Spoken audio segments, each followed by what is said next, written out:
Hello， 大家好，这里是穷电影。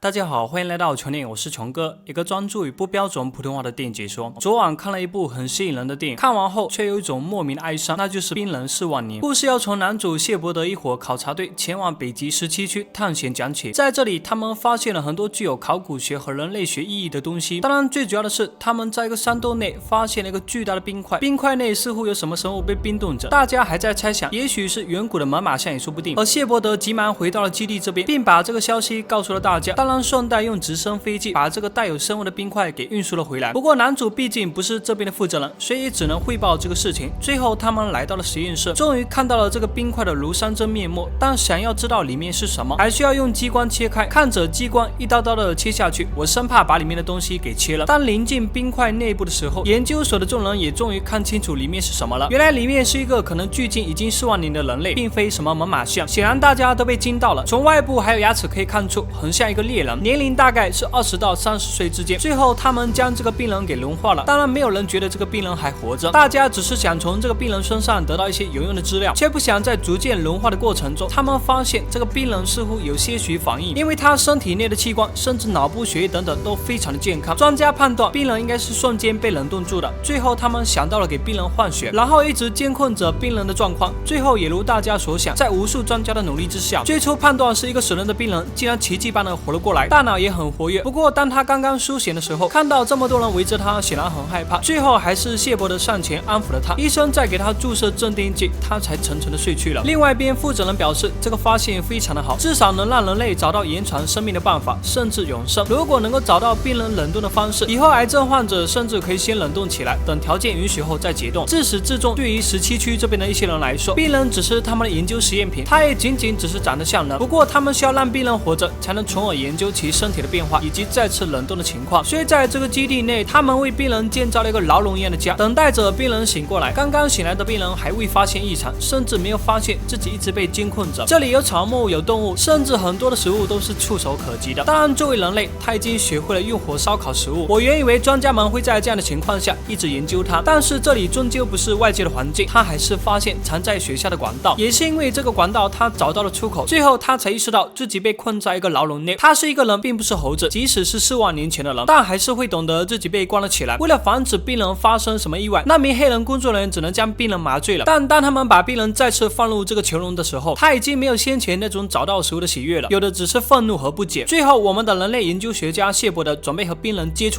如果说这边的研究人员最像病人的，也只有他了。络腮胡外加蓬松的头发，还好病人很快的接纳了男主。虽然他们语言不通，甚至病人对他的身体那是各种的检查，并告诉男主他叫查鲁，还说了一些男主听不懂的词汇，比如比塔。而谢伯德则教他一些简单的词汇，但毕竟他们不是一个时代的人，只能用最简单的手势来交流。所以基地这边的人准备找一个语言专家来观察看看查鲁到底说了什么。虽然有了专家，但他们还是无法很好的理解查鲁想说的话语，因为他的一个词汇会有很多种音调，要表达的意思也是不同的。其实电影看到这里，真正把病人当朋友当人看的也唯有男主，他甚至在深夜哼着流行歌曲给查鲁听。但是终究查鲁是一个研究体，他经常会被麻醉，然后取出体内的一些组织研究。可是查鲁不是傻子，他是人，他还是发现了自己身上的变化。所以当谢伯德再次来的时候，他对谢伯德的态度非常的不好。原本他准备杀死谢伯德，但是却没有这么做。谢伯德说这些事不是我做的。这里有一幕让我很触动，那就是查鲁让谢伯德用尖锐的树枝杀死他，但是谢伯德没有这么做。我不知道此时查鲁在想什么，也许他只是一心求死，但是谢伯德会这么做吗？显然不会。也许和这个病人接触的谢伯德才能更有感觉，这是一个活生生的人，却被当成了研究样品。为了帮助查鲁，男主去找了女主，希望她能够和自己一起去见见病人。也许异性的接触能让病人有不一样的感觉。当然这一段也是挺逗的，查鲁对谢伯德很熟悉，但对这个女性却不熟悉。他嗅着对方身上的气味，甚至把食物分给她吃，当然还准备检查下她是不是女性，不过却被谢伯德给制止了，表示这是我的。虽然查鲁去拿了自己的宝贝，准备把女主给换过来，但是谢伯德肯定是不能同意的，这让他很沮丧。他似乎想起了谁，那个叫188的德。随着不断的接触，查鲁和谢伯德还有女主的关系越来越好，甚至还在地上画了一些图案给他们两个看。从图案中，女主发现这应该是查鲁在介绍他的家庭，但兴奋之后，查鲁却问谢伯德：“我的孩子在哪里呢？”虽然他现在有人陪，但这些人不是自己的家人。也是一天，研究所外面无意中飞来了一架直升飞机，让查鲁整个人都疯狂了。他嘴巴呼喊着比塔，大家并不知道他说的是什么意思。最后，工作人员把直升飞机给驱赶走了。但也因为这次的事情，让查鲁变得很怪异。他在地上准备了很多食物，似乎是在准备着什么仪式一般。男主为了了解这个词汇的意思，来寻找北极的爱斯基摩人。从他们这里，男主大概了解关于他们原本种族的文化。原来查鲁是准备进行一种叫梦行的仪式。为什么他要做这些呢？在这段时间的接触中，谢伯德也知道了，其实查鲁很愧疚，他放弃了自己的族人，一个人出来寻找食物。原本他准备进行梦行，牺牲自己，从神那里换取食物，最后就这样意外被冰封了4万年。而他在这个囚笼内发出怪异的音调，已经38个小时了，不吃不喝，只为了完成他心中最后的仪式梦行。当然，查鲁还发现了男主每次出去都要打开一个开关。作为人类，学习能力很强的查鲁偷偷跑了出来，看到了各种没有见过的东西，这是他不熟悉的世界，很陌生也很可怕。甚至看到镜子后，他都能和镜子中的自己战斗。最后还因为害怕伤害了其中一名工作人员。当他逃到外面的时候，看到了直升飞机，以为是神明冲了上去，最后被直升飞机的杆子给打晕了过去。如果说之前查鲁还想要逃出去，那么现在他只想要完成他心中的梦行。那眼神中的决绝以及干裂的嘴唇，看到这里的时候，不知道为什么我心里非常的难受。谢伯德看到这样的查鲁，祈求同事让他完成最后的行程。当谢伯德来到囚笼后，查鲁看到他眼中的泪光，我不明白是什么意思，但我想此时在这个世界上，他唯一熟悉当成朋友的也许就是这个男子吧。谢伯德带着查鲁离开了，前往曾经那个山洞，因为他要让查鲁完成他最后的梦行仪式。虽然基地的人们发现了查鲁跑了，但至少他们来到了这里。当查鲁再次看到直升飞机，大喊塞卡比塔，然后抓着直升飞机的杆子飞到了高空中。最后他放手了，因为他牺牲了自己，只希望为自己的种族带来生的希望。他不惧怕死亡，唯一惧怕的就是孤独的活着吧。电影的最后有一句话：死亡是我的天命，我将存活。动物的世界，人的世界可合二为一，我将存活。最后我想说，即使时隔4万年，但这个病人他还是一个人，只不过可能不属于这个时代而已。也许他完成了梦行之后，就能和自己的家人在一起了。在那个世界，没有痛苦，没有饥饿，有的只有他的家人和族人们。好了，本期视频就到这里，我们下期再见。